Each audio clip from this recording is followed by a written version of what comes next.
fantastic 3-day weekend. Let us not forget about Memorial Day and what it's for.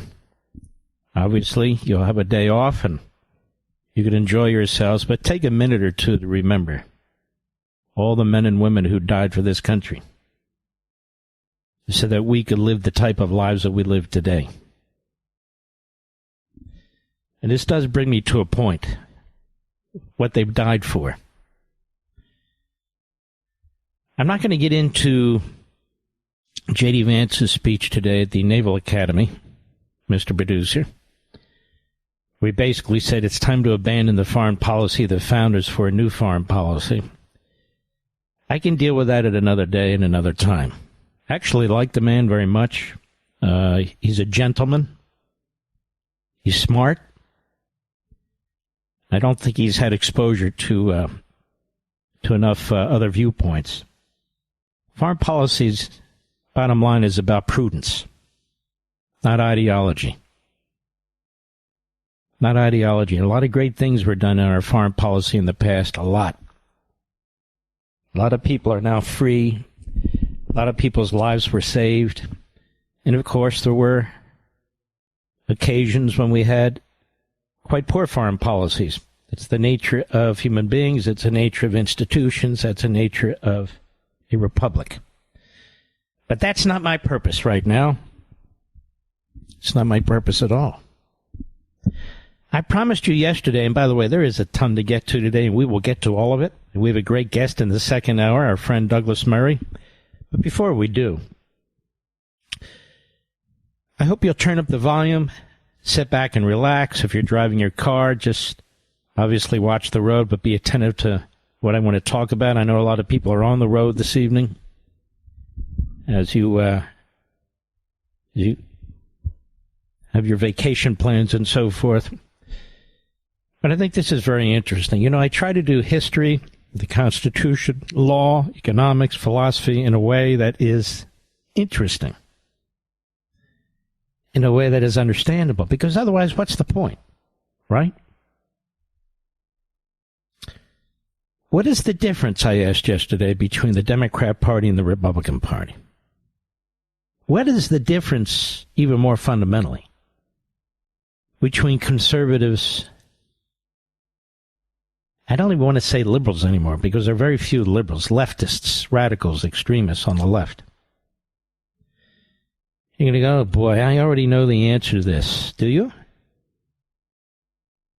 Have you actually been exposed to the answer? Probably to some extent if you listen to this program. What makes the difference is your Declaration of Independence. Why? You know, the Declaration of Independence says absolutely nothing that's new. Nothing. Nothing that's new. Unalienable rights, eternal truths, God-given power, sovereignty rather. None of that's new. What was totally new about it wasn't the substance, but its embrace and its application to what was going to be the birth of a new country. That has never happened before, ever. Ever.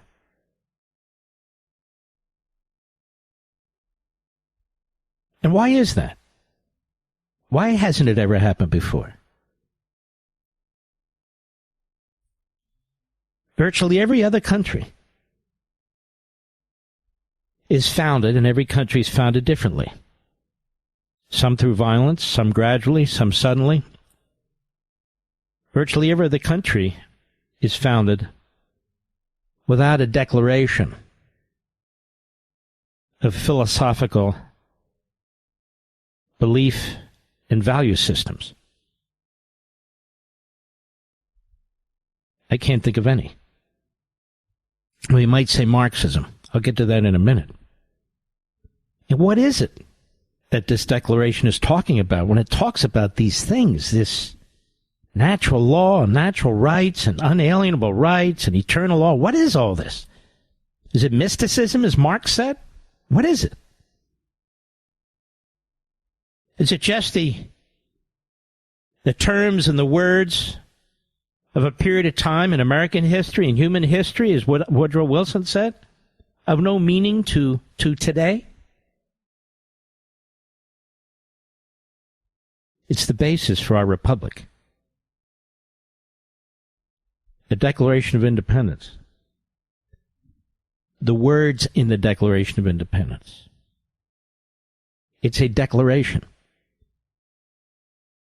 of why the colonists were fighting against the most powerful military force on the planet. Why? Was it representative government? That was part of it, of course. Consent of the governed. Taxation, that was part of it, of course. But fundamentally, what was it?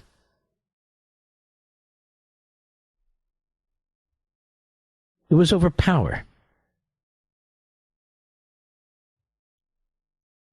Now, here's the thing about power. It's not an easy concept. It's a very complicated issue. We can talk about 3 branches of government and all that. That's not what I'm talking about. You have a nation that was founded on the idea that the sovereign is not the government. That the sovereign is something bigger, it's something more. That sovereignty belongs to the individual. And sovereignty as a community, as a society, belongs to we the people.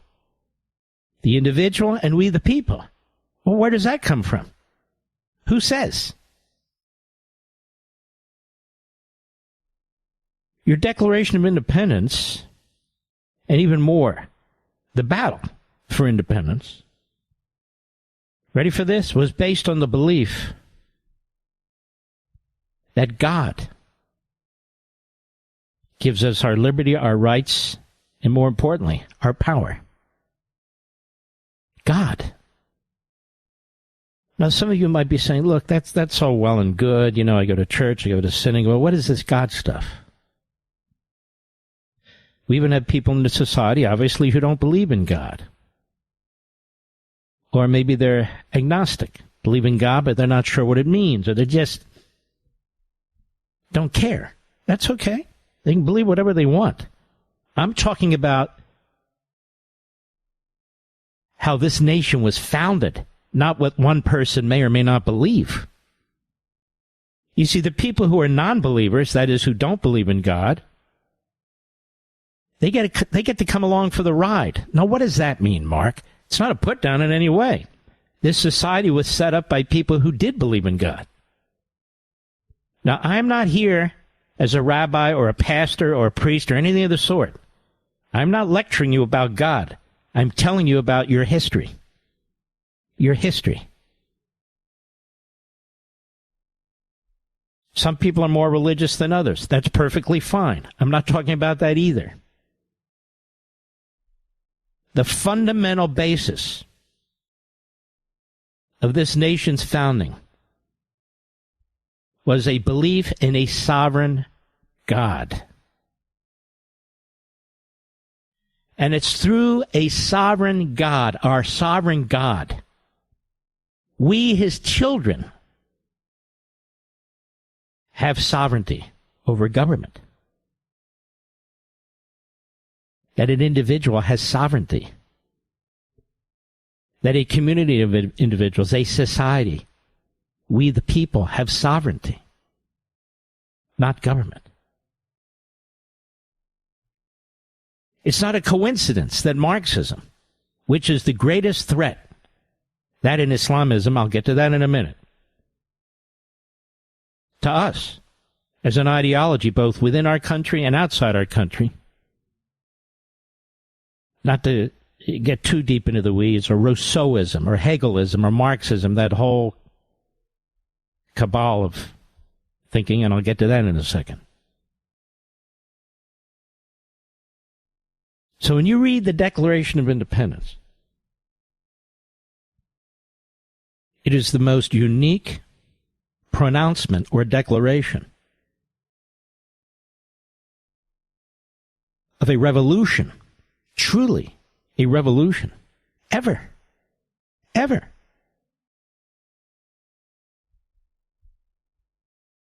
Now, our founders, the vast majority were Christian, not all, but the vast majority.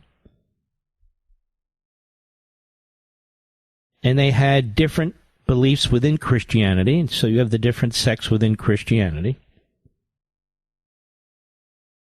But they didn't have to believe the same way as Christians. And you'd even have to be a Christian to believe in the value system. The nation was founded on Judeo-Christian values and beliefs, fused with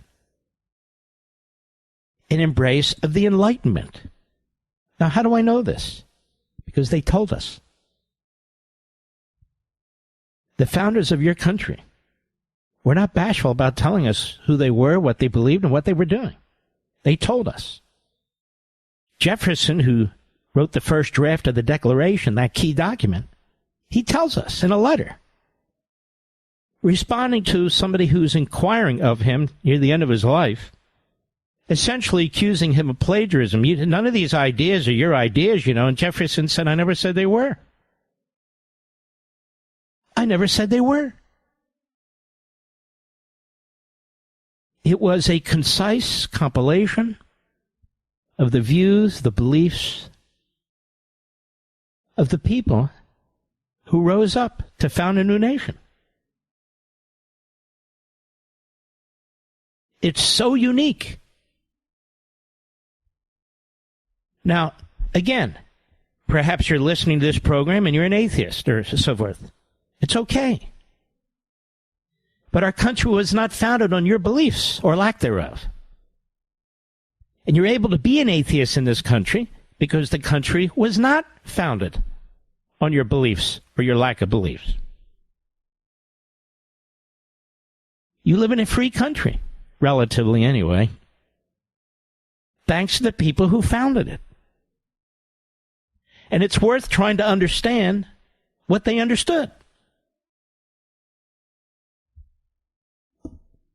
Sovereignty is about power. Who has sovereignty? The ruling class, the government, or the people? Now, sovereignty in the people doesn't mean anarchy, mob rule, majority rule at all times. It means that whatever form of government you construct, whatever form of government you establish, requires the consent of the sovereign, the people. Well, that we human beings sin, knowing full well that we human beings aren't perfect. This is all in the book, if you haven't figured it out by now, on power, but it's very important. And so, a government needs to be set up that does several things. That involves the consent of the governed. Representative government. People get to vote. But enshrines the principles in the Declaration of Independence. So people get to vote, people get their say, but they cannot steal from you as a group your sovereign authority. That is, your unalienable rights.